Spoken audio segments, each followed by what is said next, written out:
ஜீவிதா, நம்ம நிறைய பேர் பார்த்தீங்கன்னா இப்பலாம் ரொம்ப கான்ஷியஸா ரொம்ப ஹார்ட் ஒர்க் பண்ற ஒரு விஷயம் எதுக்கு அப்படின்னு பார்த்தீங்கன்னா வெயிட் ரெடியூஸ் பண்ண. ஆமாப்பா. ரொம்ப கஷ்டப்படுறோம்ப்பா. எதையோ சாப்பிட்டு வெயிட் மட்டும் போட்டுறோம். ஆனா அது எப்படி குறைக்கிறதுன்னு தெரியாம ரொம்ப கஷ்டப்படுறோம்ல. சோ அந்த கேலரிஸ குறைக்கிறதுக்கு ஈஸியான ஒரு வழியோட வந்திருக்கேன். ப்ளீஸ் தயவு செஞ்சு சீக்கிரம் சொல்லு. என்னன்னு பார்த்தீங்கன்னா சுவிங்கம். ஓகே, சுவிங்கம்மா. சுவிங்கம் நிறைய பேர் சொல்லுவாங்க ரொம்ப நேரம் சூ பண்ணக்கூடாது, ஜாக்கு நல்லது இல்ல அப்படின்னு சொல்லுவாங்க.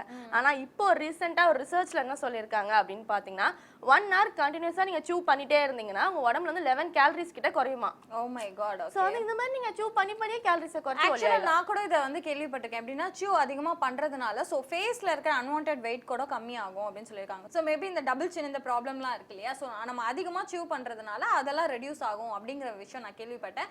ஓகே, எனிவே நீங்க ஒரு நல்ல ஒரு ஃபேக்ட் தான் சொல்லியிருக்கீங்க பிரீத்தி. இதை தொடர்ந்து அடுத்து வரப்போற செக்மெண்ட்ல பாத்தீங்கன்னா நம்ம சத்குரு ஜக்கி வாசுதேவ் நம்ம ஹியூமன் லைஃப் எப்படி பீஸ்ஃபுல்லா கொண்டு போகணும், இந்த மாதிரியான பாசிட்டிவான விஷயங்களை பத்தி சொல்றதுக்காக ரெடியா இருக்காரு. பாத்துடலாம். இது மனமே கேள்.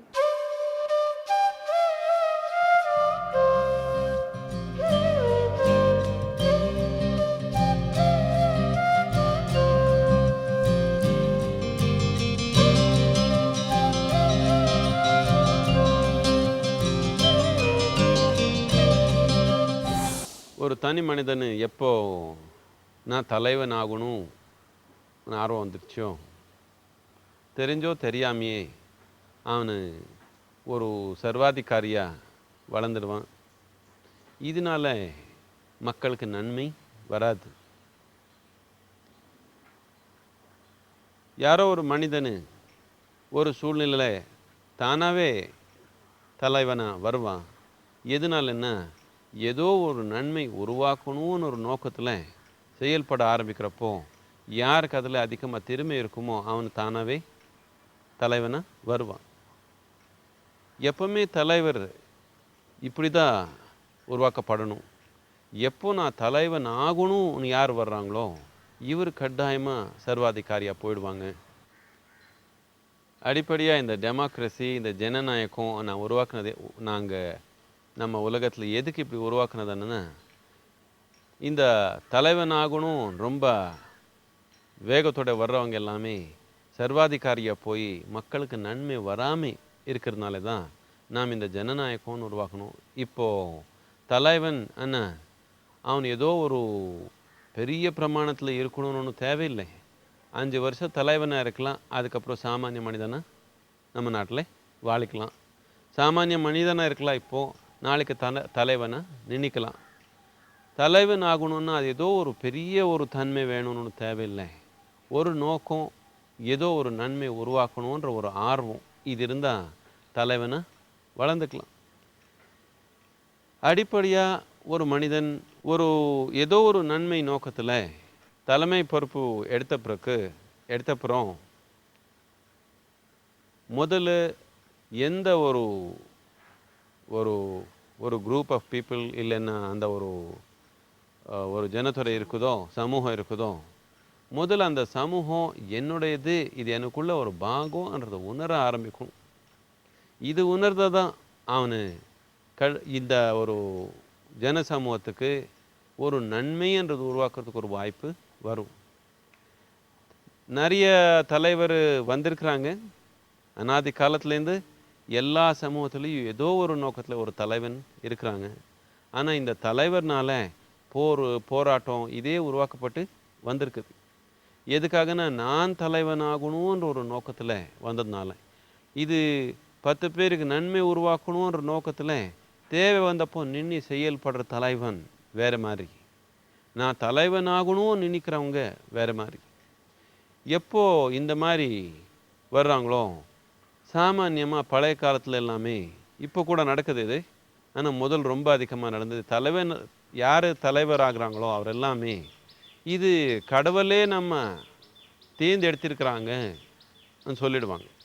என்னத்துக்குன்னா அப்போது மக்களுக்கு வேறு வாய்ப்பு, இன்னொரு விதமாக யோசிக்கிறதுக்கு வாய்ப்பு இருக்காது. இவர் கடவுளே தேர்ந்தெடுத்த மனிதனாக இருக்கிறதுனால அவர் எது பண்ணாலும் சரி ஆனால் ஒரு சூழ்நிலை உருவாக்கப்படும்.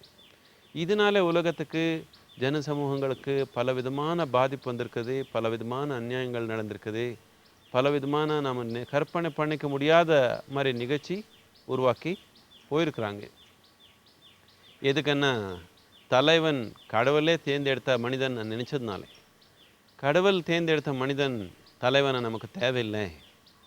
நமக்கு யார் ஒரு மனிதன் அவனுடைய நன்மை எப்படி நினைக்கிறானோ அதே நோக்கத்தில் மித்தவங்களுடைய நன்மை யார் நினைக்கிறாங்களோ அந்த மாதிரி மனிதன் தலைவனாக வரணும். தலைவனன்னு அவனால் எல்லாமே அவனே செய்ய முடியும்னு ஒன்று திறமை ஒன்று தேவை இல்லை. அடிப்படையாக எல்லாரும் ஒன்றா வச்சு ஒரு நோக்கத்தில் கொண்டு போகிற ஒரு தன்மை வேணும். எல்லாருமே ஒன்றா வைக்கணுன்னா இதயத்தில் அன்பு இல்லாமல் எல்லாருமே ஒன்றா வைக்க முடியாது. நம்ம சரித்திரம் பார்த்தா இல்லை இப்போது நமக்கு சுதந்திரம் வர்றதுக்கு முன்னாடி பார்த்தாலும் இல்லை இப்போ பார்த்தாலும் எப்போ ஒரு நமக்கு இருக்கிற தலைமை மக்கள் உடைய நன்மை கவனம் இல்லாமல் நடக்கிறது நாம் திருப்பி திருப்பி பார்த்து வந்தே இருக்கிறோம். எதுக்கு இப்படி நடக்கிறதுன்னா அடிப்படையாக இந்த யாருக்காக நின்றுருக்கிறோம் எதுக்காக நின்றுருக்கிறோம் கவனம் இல்லாமல் நாம் தலைவனாகணும் நின்றுருக்கிறதுனால இந்த மாதிரி இது போகுது. ஒரு தலைவன் ஆகணும்னா தலைவன் எதுக்கு தேவை? முதல்ல தலைவன் எதுக்கு தேவைன்னா 10 பேர் சேர்த்து ஒரு நோக்கத்தில் கொண்டு போகிறதுக்கு ஒரு தலைவன் தேவை. 10 பேர் 10 நோக்கத்தில் போகிற மாதிரி இருந்தால் தலைவன் எதுக்கு தேவை? அவர் பாட்டு அவர் போய்க்கிறாங்க. அடிப்படையாக நாம் ஒரு 10 பேரோ 100 பேரோ இல்லை ஒரு கோடி மக்களோ எடுத்து ஒரு நோக்கத்தில் கொண்டு போகணும். நமக்கு எப்போ நோக்கம் வந்துடுச்சு அப்போ தான் தலைவன் தேவை. இந்த தலைவனுக்கு அடிப்படையான தன்மை என்னென்னா அவனு யாருக்கு தலைவனை இருக்கிறானோ அவனுக்குள்ள ஒரு பாகமாக அவன் வச்சுக்கணும். அப்போ தான் அவனு உண்மையான தலைவனாக இருக்க முடியும். அப்போ தான் அவன் அந்த சமூகத்துக்கு ஒரு நன்மை கொண்டு வரதுக்கு ஒரு வாய்ப்பு இருக்கும். முன்காலத்துலேருந்து பார்த்தா நாம் இந்த ராஜாக்கள் எல்லாம் இருந்த காலத்துலேருந்து பார்த்தா இந்த மாதிரி தலைவராக இருந்தவங்க அவர் தான். சாமான்யமாக ஒரு மனிதன் அவனுடைய தீவிரமான ஒரு ஆசைனாலே ராஜ்யங்கள் ஆள வேண்டுமென்ற ஆசையிலையோ இல்லை ரொம்ப பணம் சொத்து சம்பாதிக்கணுன்ற ஆசையிலையோ தலைவராக வந்துட்டாங்க. இந்த மாதிரி தலைவர் வளர்ந்து வந்ததுனால தான் நம்ம சரித்திரை பார்த்தா வெறும் போராட்டம் வன்முறை போர் இதே நடந்து வந்திருக்குது. நீங்கள் மனிதன் சரித்திரன்னு எடுத்து பார்த்தாலே வெறும் போர்கள் தான் இருக்குது. முக்கியமாக போர் நடந்ததுனால தான் சரித்திரன்ற மாதிரியே இருக்குது. எதுக்கு இப்படின்னா இந்த மாதிரி தலைவர் வளர்ந்து வந்திருக்கிறாங்க. அவருடைய தனிப்பட்ட தேவை நான் தலைவனாகணும் என்ற ஒரு தேவைனால தலைவராக வர்றதுனால நம்ம சரித்திரையே வெறும் போராட்டத்திலேயே போயிருக்குது. மனிதன் நன்மைக்காக மக்கள் நன்மைக்காக எப்போ தலைவனாக ஒரு சூழ்நிலை ஒரு மனிதன் தலைவனாக உருவாக்குதோ அப்போது வேறு மாதிரி தலைவர் வருவாங்க. நமக்கு முதல்லேருந்து இப்படி வந்துடுச்சு தலைவனாக இருக்கணும்னா ரொம்ப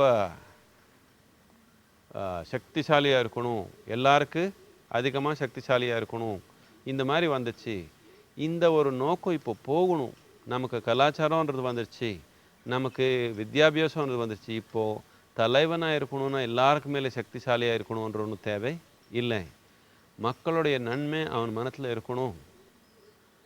அவன் எந்த ஒரு சமூகத்துக்கு தலைவனாக இருக்கணும் என்ற ஒரு சூழ்நிலை வருதோ இது அவனுடைய தனிப்பட்ட தேவைனால வரக்கூடாது. சூழ்நிலை தேவைனால ஒரு தலைவன் உருவாக்கப்படணும்.